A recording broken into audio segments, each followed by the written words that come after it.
Hello and welcome back to Frogboy X1 Gaming. I'm Andrew, and today I am going to do a 6-month review on Xbox Series S. Yep, it's that time already. We've been here for 6 months now with the Xbox Series S. So now, dang, I wanna give you my feelings about it and actually go over some of the amazing features that it has and some of the drawbacks that could potentially be a problem for you. So let's get started with size. This thing fits dang near anywhere, and it looks good no matter where you put it. It just fits. It fits nicely. It really does. It fits nicely.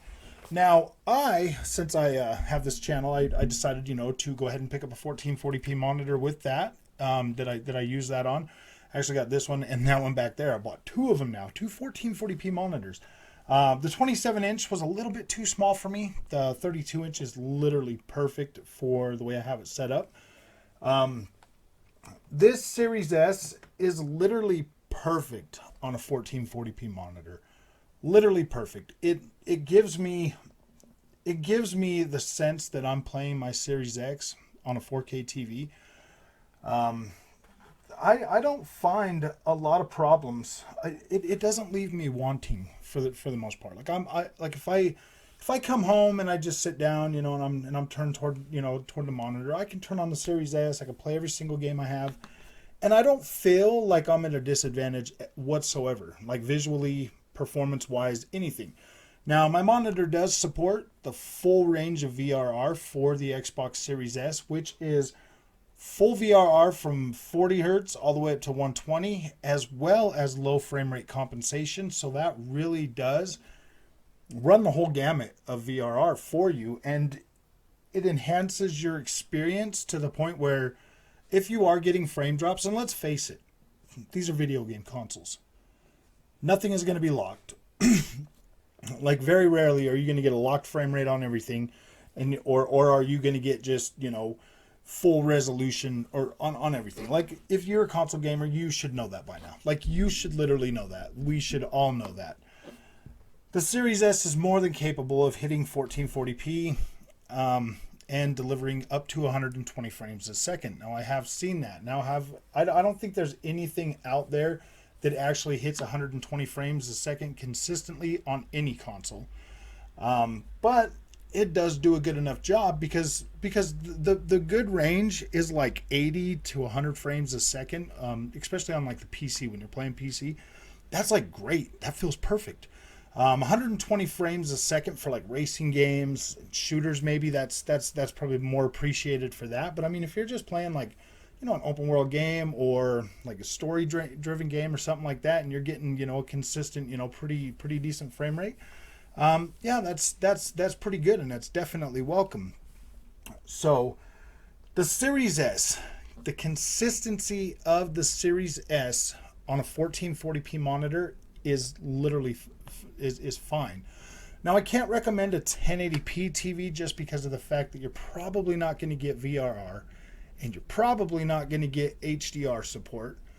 So if you go a monitor, you can find a monitor that'll give you, here you'll be able to find a monitor that will give you HDR support, as well as you're up to 165 frames a second on this monitor. Here's the thing: if you're playing a Series S on a 1440p monitor and the game is running at native 1440p, it looks just as sharp, just as clean as any game running 4K on my 4K TV. You are more likely to get games hitting 1440p on the Series S than you are to get games running at native 4K on the Series X or the PlayStation 5 for that matter. So when it comes to consistency with the Series S, I feel it is a more well-rounded package if you're using the display type that you need. Now, if you have a 4K TV and you're sitting about 8 feet away from it, you'll probably, like, you'll notice the game looks a little bit softer, but it will still look good enough to where you're like, oh, okay. So, I mean, I personally 100% recommend a 1440p monitor. It doesn't matter what brand you get or whatnot. You just do what is best for you. Now, I've seen them as low as $200.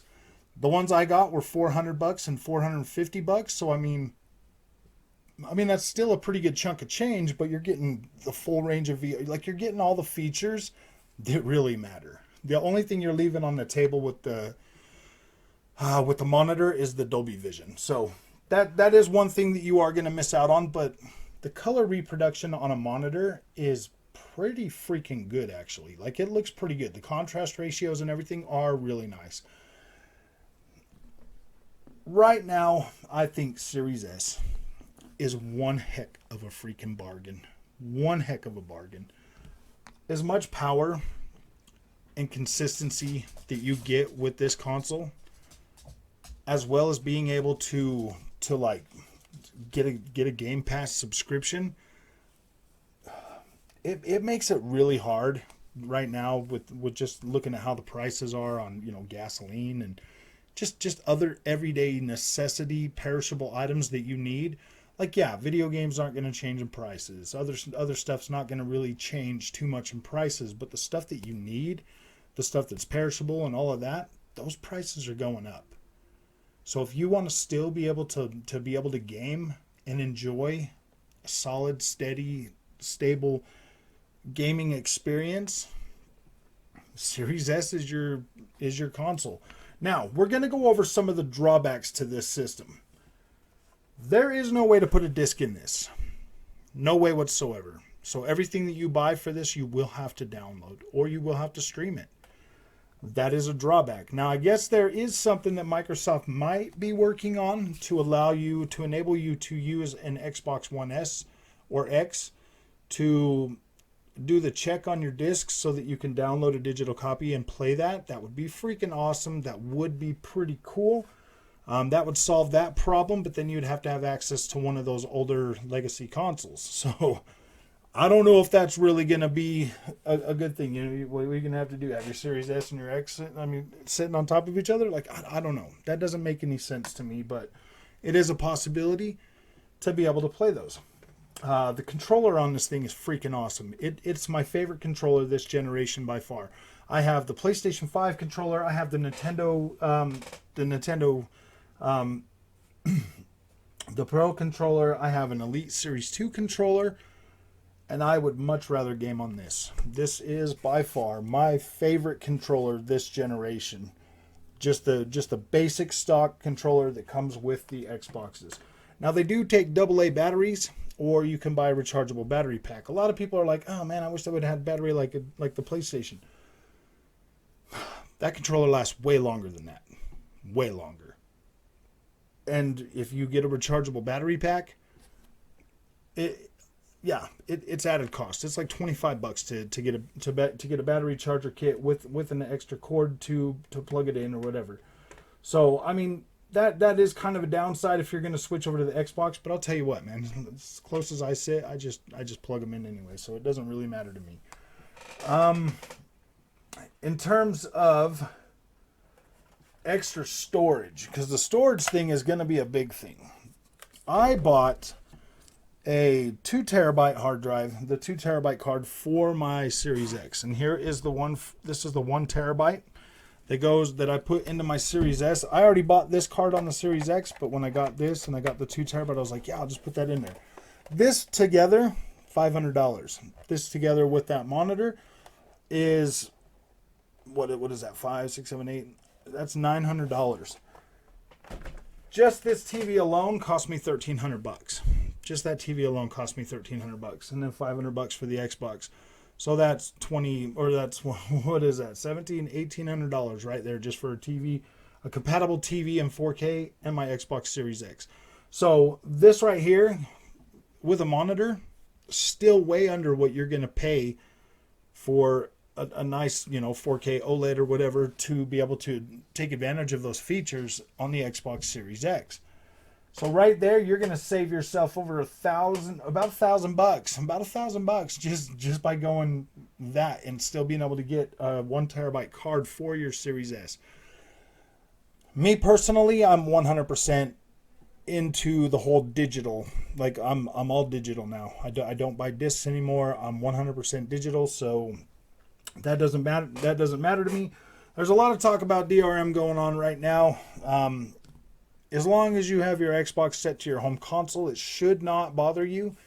When you set these up, make sure you set it as your home console. If you are going to game share with somebody, that is 100% your responsibility.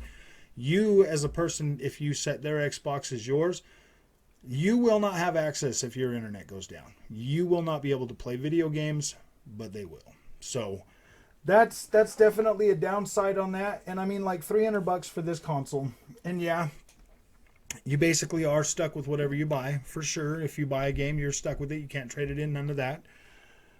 But Game Pass, gosh, man, it's such an amazing value that if you are out there looking for a PlayStation 5 or Series X right now, with the way the inflation's going and the prices are going up and stuff, man, I might just caution you to pick up a Series S and a 1440p monitor so that you can continue to game and not be and not feel like you're stuck. Because I'll tell you right now, man, if I had the PlayStation 5, only the PlayStation 5, that would be pretty bad. I mean, yeah, there's a lot of third-party games that I would have, obviously. Clearly, I'd still be having stuff to play, but my gosh, the pricing on the PlayStation first-party games, if you're buying these games day one, it's $70. And there's a lot of them that are starting to do $70. We just paid $70 for Tiny Tina's Wonderland. I don't think that game is worth $70. Gotham Knights is coming out at $70. The Quarry's coming out at $70. You gotta think about that. Just those 3 games alone is $210 freaking dollars for those games. You could buy a whole year of Game Pass for that. And there's some pretty dang good games coming to Game Pass. Like, you're not like, I mean, you might not get like the Gotham Knights or any of those kind of games like right at launch, but I mean 6 months later you will. I mean, like, you just got Guardians of the Galaxy on freaking Game Pass, and I was like, wow, man, that game was freaking solid. Solid game, looks freaking amazing, plays great. That's what I'm saying. Like, the Series S has 100% impressed me in this last 6 months. I am usually it's usually pretty consistent to the point where I'm like, wow, that's pretty good. The Matrix Awakens demo on it was running pretty decent. I'm like, dude, if this can run Unreal Engine 5 on this thing, like, that's pretty impressive. Yeah, you might have been getting like 720p on that or whatever, but it didn't look 720p. It didn't look 720p. The temporal injection or the temporal upscaling or whatever they're using in Unreal Engine 5 makes it look a lot nicer. It does. It just looks nicer. Like, it is convincing enough to where if you're on a 1440p monitor and you're playing this Xbox Series S, you're not going to be left wanting that often. Like, yeah, you are. Another drawback to the Series S is some games are launching at 30 frames a second. Like, some games are launching at 30 frames a second, and there's not really much you can do about that. And some of these games, you know, like Cyberpunk 2077 or Dying Light 2, when that came out, it was only at 30 frames a second. As soon as these developers start to learn and understand and figure out how to optimize for the Series S, I think things are going to get a lot better in that department, in the performance department, for sure, for certain developers that are not taking advantage of it. Because every developer that I've seen that is trying to take advantage of it, that are shooting for that, like, I think what really sold me was Elden Ring. Elden Ring performance on the 1440p monitor using VRR. It feels fine. It's 100% playable. It feels fine with VRR. It just feels like a good experience. So I don't have any problem playing this game. And I've live streamed me playing Elden Ring and having a good time on it from my Series S plenty of times. So my my overall my overall rating for the Xbox Series S is an 8. Normally it would be higher. The fact that you do not have access to disc games and the fact that the storage is pretty low, definitely will leave something to be desired, storage wise, and not being able to like get bargain bin games when you're over at like GameStop or anywhere else. Like that is a sacrifice that you are going to make. But I can 100% assure you that them sales that Microsoft does on its own store, they're pretty generous. They are extremely generous. I've seen games as low as $3. I mean, as low as 99 cents, all the way up. And the backward compatibility of this little beast. When I have this hooked up with there, I have an 8 terabyte hard drive with all my old games from it. I literally have them just running straight to this thing, and I just play them right off of that because I get FPS boost on a bunch of those games. They're dropped to 1080p. 1080p on a 1440p screen looks sharp and clean and great still. So it doesn't matter to me.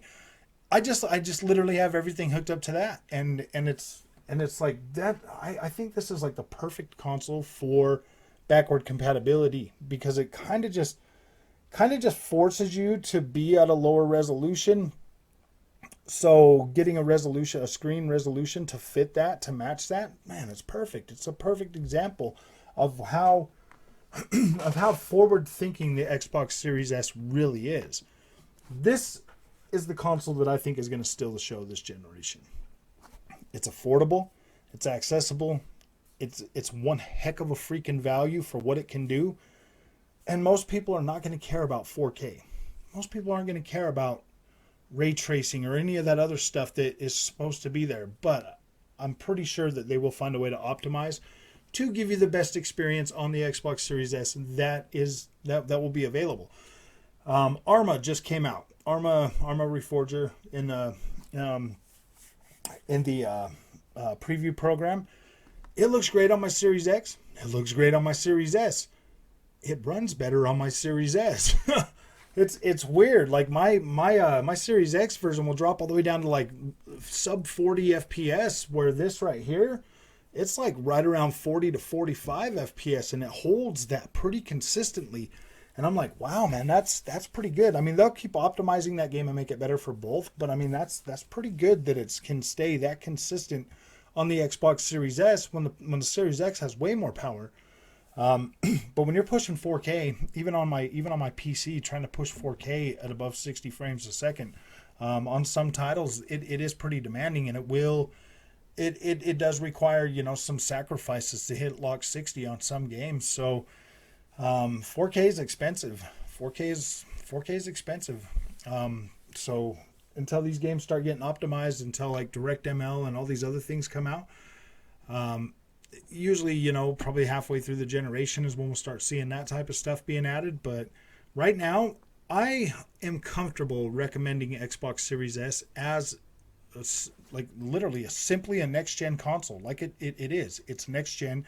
It plays next gen games, and it does give me that wow factor. Like, wow, man, this is actually pretty freaking good. When I bring in Junior's Xbox One S and I hook him up and I'm playing around with that. Like the loading times are terrible on that thing. Like the visuals are nowhere near as good as they are on this. I'm just like, wow, man.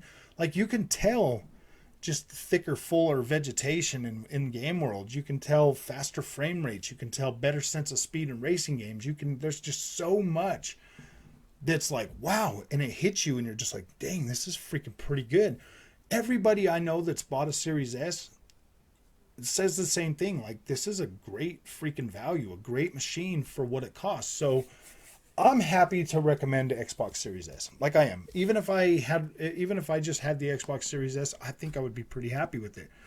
And I do think it is definitely worth your time. I mean, if you're a hardcore gamer and 4K is what you want, I recommend getting a PC. Like, seriously, if 4K is what you got to have and native resolution and all that, get a PC. The Xbox Series X does hold its own, does do pretty dang good. It's definitely I just, man, there's no way I could recommend a PlayStation 5 over an Xbox Series S. There's just no way. The value proposition is just so great. It's not even funny. Like I love my PlayStation, whatever, man. And like having a PlayStation, it's I've been doing it for 5 generations now. It's just something that I'm like, oh man, there's no way I couldn't do it. I have that, like that habit of having a PlayStation. But I turn my Series S on more than I touch my PlayStation 5. Like that's serious. And I have a Series X, and I turn my Series S on a pretty dang good amount of time. Usually when I'm live streaming games, I'd rather just run it through my Series S. Like it's that good of a console that I'm like, wow, man, this is good. And because I can only stream out in 1080p anyways right now, so it's like, yeah, I'll just run it through my Series S. It doesn't even matter to me. It's that nice of a machine, that nice of a console that I'm like, yeah, this is pretty freaking good. Like I really do appreciate the engineering and everything that Microsoft put into this console to bring this solid of a value to the masses, man, to the casual gamer, man. Like this is great. This is 100% a great casual machine. And even if you're a hardcore gamer, this will get you by until you can get what you want. Like this will get you by, and it's probably worth your time and effort. If you cannot find one of the other ones, whew, man, if you're on a budget and you still want one of the other ones, like this is a pretty decent stopgap to get you where you need to be. And it'll probably hold you over until you're better on your feet to where you can actually afford to get a PlayStation 5. Because I'm going to tell you right now, it's not cheap to have a PlayStation 5. It is not. It's pretty expensive. I mean, like we're all gamers. We all know. I mean, we can go over to freaking GameStop. We can find ways to get stuff cheaper. I mean, there's plenty of ways. But dude, the Series S, like you can just download Game Pass. You can just download games on Game Pass. You don't even have to download them. You can just live stream. You can just stream them and see if you like them and stuff like that. So, one heck of a freaking value. I definitely recommend a Series S all day long. PlayStation 5, if you've got the money, yeah, handle that. Xbox Series X is a much better experience all around. But the Series S has proven to me that it is a consistent and available console that you can get as soon as today. Like you can find these things everywhere right now. So if you like this content, don't forget to like and subscribe. I will leave a link to the monitor that I bought in the description of this video, and I will see you in the next one.